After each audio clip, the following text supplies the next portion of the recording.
I'm Muffin, and I'm half-ass ready.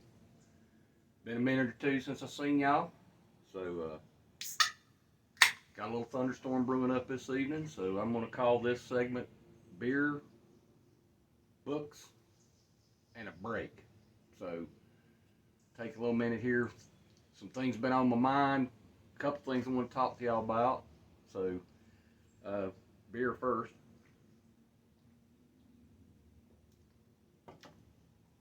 So touch base on the other day we were up there, talked about fire starting and some books that have helped me along the way. So I picked up a couple of books out of my shelf that I want to talk about today. You've heard me talk about this one, the Boy Scout Handbook.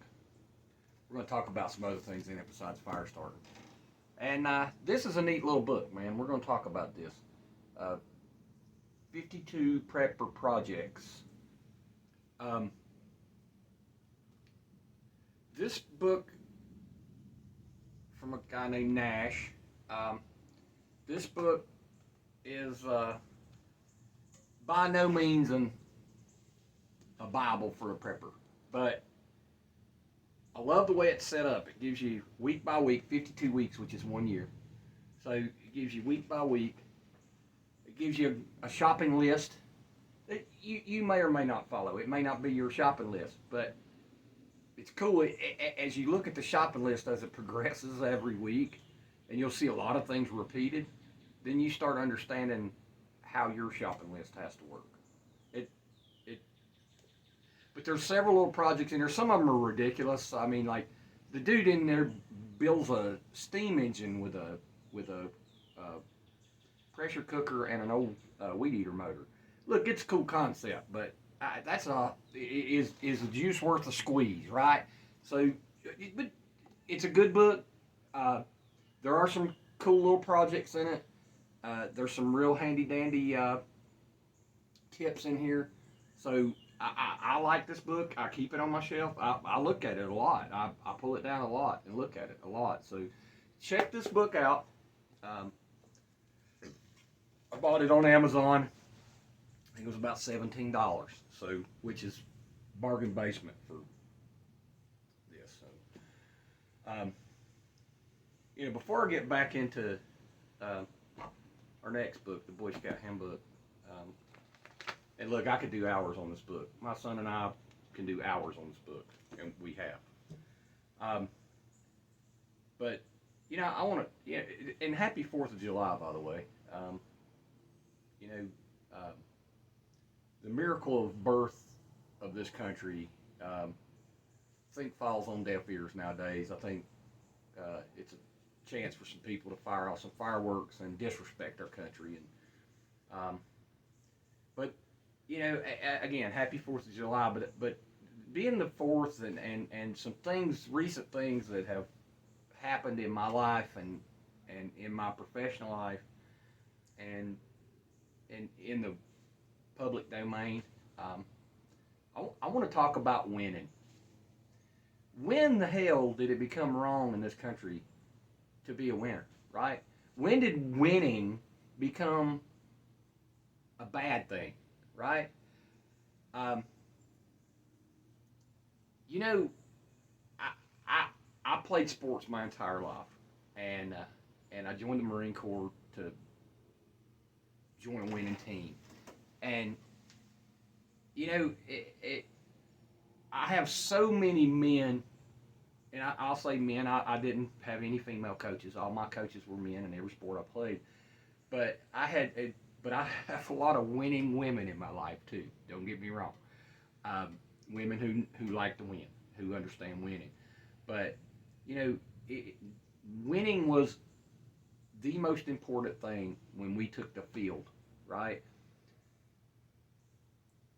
And that meant practice or game, right? Winning. Don't matter. I'm not pick the sport. I don't care. But I remember I had a coach one time who told me, he said, "Look, I'm going to teach you how to win, son. You'll learn how to lose." And he was right, But life's about winning and losing. Every freaking day is about winning and losing. You know, uh, I keep behind my desk at work a letter that was written to me by my football coach in high school. I got it when I was a freshman. And I keep that note, and that's been a lot of years ago. So I keep that note somewhere I can put my hands on and read it all the time. And it just reflects your willingness to pay the price to be a champion. If you're willing to pay that price, you'll be a champion. If you're not willing to pay the price, sweat equity, money, whatever it takes, if you're not willing to pay that price, you'll never be a champion. But winning ain't just about championships, man. I mean, go back to the very 4th of July. The original men who signed the Declaration of Independence knew as they were signing it that they were putting their very wealth, their reputation, and their lives at risk. And most of those men in that room who signed that document lost one or all of the above. Very few of those men made it through to the end of the revolution to feel what it's like to be a winner. But even those men who lost their lives are still winners, right? The experiment continues. We have continued to produce winners in this country. And I don't know at what point when it became cool to just participate. Not that it ain't cool for your mom and dad that you got to play. That's not what I'm saying. When did it become cool that you would go out there and do the work to get a precipitation award, right? You, we're you want to go out there and get the award that says I'm a winner. I won. I'm a champion. You know, I my local sports collective, this high school that I went to, recently won, just within the last month, a state championship in baseball. And, man, that made me really proud. I like winners. And I don't hate losers, because there's going to be a loser. If there's a winner, there's a loser, right? Don't make you any less of a person for losing, but it does make you less of a person if you don't go out there with the intention to win. If you go out there with the intention just to participate. The joy isn't just the participation. It's winning or losing. If you lose and you left it all on the field or you left it all at the workplace, you know, you feel good about yourself. You know, and there's consequences. See, and we taught our children that growing up. There's consequences, right? Good decisions, bad decisions, all have consequences, good or bad, right?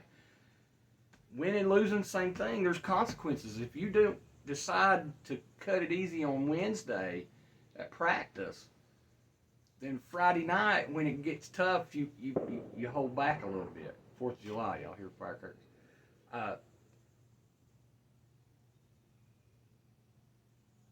Participation isn't enough.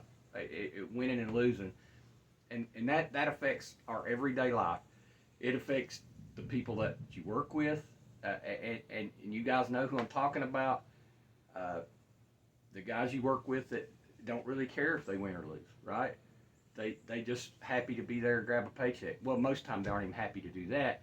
They're there because they have to get a paycheck, right? Those are the people you can't count on, right? When it's tough and you need to win, you can't count on them people to be there, right? So I'm going to stop complaining about winning and losing. I just wanted to get that out there. I had to get that off my chest. Y'all have seen a few times when I'm doing these things, there's certain things that are weighing heavy on me and I have to talk about them. Never wanted this to be political. Always wanted this to be about us being prepared for whatever's coming. Even if it's nothing, we still need to be prepared for nothing, right? So, being prepared, this is a great book to put in your library. You know, it's such a everyday part of our life, every moment part of our life, all the technology that we use. Um, not, I know the people who are watching this aren't taking it for granted, but if you're not, if it hadn't really happened, you're not being proactive on um, what would happen if you didn't have your cell phone, if you didn't have your laptop, if you didn't have your GPS. Um, so this book has a lot in it about land navigation, uh, how to use a compass, things that might help you get home. You know, we talk about get home bag a lot. It's a big thing for me and my family, the get home bag. So we talk about it a lot. So, but if you don't know how to get home, this is a book that will help you learn how to get home, right? Um, Boy Scouts have to learn to tie 9 knots in order to keep moving forward. And every one of those knots, if you were somewhere between where you are and your safe place, and you got a roll of paracord in your go bag, these knots not possibly will definitely save your life, right? There are several knots. And now, not only buy this book and look at the knot section, but practice those knots. Look, there are books that have 30, 100, 130, 1,000 knots, right? There's thousands of knots. The ones that are in this book are all about saving your life, setting up a campsite, making life easier, okay? Um, there's emergency shelter information in here. There's first aid information in here. Look, it is not by any means a comprehensive look at mass trauma, you know, but this is a great starter kit on how do I recognize what's going on, right? How do I recognize dehydration, heat stroke, hypothermia? You know, it's in here. So there's sections in here about first aid, land nav, knots, cooking. There's even a section in here on cooking. And look, this book is aimed at a 12-year-old cooking his first meal on a campfire. Okay? Yeah, it's a little simple, but it will help you learn to prepare a meal. It'll also help you to learn how to plan said meal, right? So for you, like me, my tribe could be anywhere, you know, it could be a large number. And so when I'm stockpiling supplies, I have to think about that number, right? This helps you think about that number. Um, Lots of things in here about leave no trace. Lots of things in here to be good for you just to help you be a better steward of the environment. It's a great book. I strongly suggest not only you buy it, mine's an older version, the newer version, they even have a spiral bound version. Go to your local supply store, scout store, Sportsman's Warehouse. A lot of sporting goods places carry this stuff. Anywhere that has a scout uniform hanging on the wall for sale, I guarantee they got this book. So pick it up, read it, help practice it, and play with those knots. Sit on the porch and play with those knots. Might save your life one of these days. Definitely the first aid in here could save your life one of these days. But okay, I'm gonna stop because I didn't want to go too long. Just hadn't been with y'all in a while, and want to get my face back out there and get a few things off my chest, tear it out to my fellow commiserators. I know y'all see the same shit I see, and you talk about the same shit I talk about. But you know, it's cool sometimes just to get it off my chest. So thank you for tuning in again, man. Send your questions, comments, suggestions. You know, if you want me to jump off a bridge, send that suggestion. I don't care. So, but listen, tell the ones you love that you love them, and let's get full ass ready. This Muffin signing off.